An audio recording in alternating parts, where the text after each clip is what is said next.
السلام علیکم ورحمۃ اللہ وبرکاتہ۔ محترم سامعین ناظرین، ہمارے دار ارقم یوٹیوب چینل میں آپ کا خیر مقدم ہے۔ میں ہوں آپ کا میزبان حافظ محمد دانش۔ آپ نے جو سوالات ہم تک پہنچائے ہیں، بہت اہم سوال آپ ہم تک پہنچاتے ہیں، ان کے جوابات کے لیے ہمارے ساتھ موجود ہیں بٹلہ حسن شاہ مسجد کے امام و خطیب مفتی احمد بن محمد ارشد خان صاحب۔ جی مفتی صاحب، ایک صاحب سوال کرتے ہیں، بہت اہم سوال ہے، وہ پوچھتے ہیں اذان کا جواب دینے کا طریقہ کیا ہے اور تکبیر کے جواب کا طریقہ بھی بتائیے۔ بسم اللہ الرحمن الرحیم۔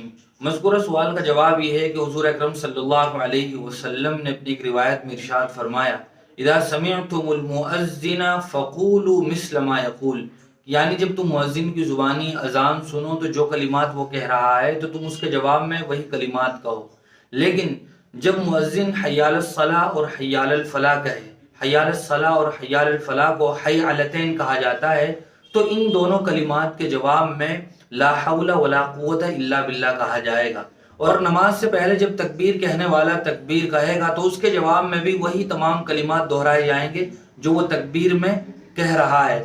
البتہ جب تکبیر کہنے والا قد قامت الصلاۃ کہے گا تو اس کے جواب میں کہا جائے گا اقامہ اللہ و ادامہ، اقامہ اللہ و ادامہ۔ بہت بہت شکریہ مفتی صاحب آپ کا۔ اسی طرح کی شرعی مسائل کی جانکاری کے لیے آپ ہمارے دار ارقم یوٹیوب چینل کو سبسکرائب کریں، لائک کریں، شیئر کریں، اور اسی طرح آپ اپنے سوال ہم تک پہنچاتے رہیں۔ جزاک اللہ۔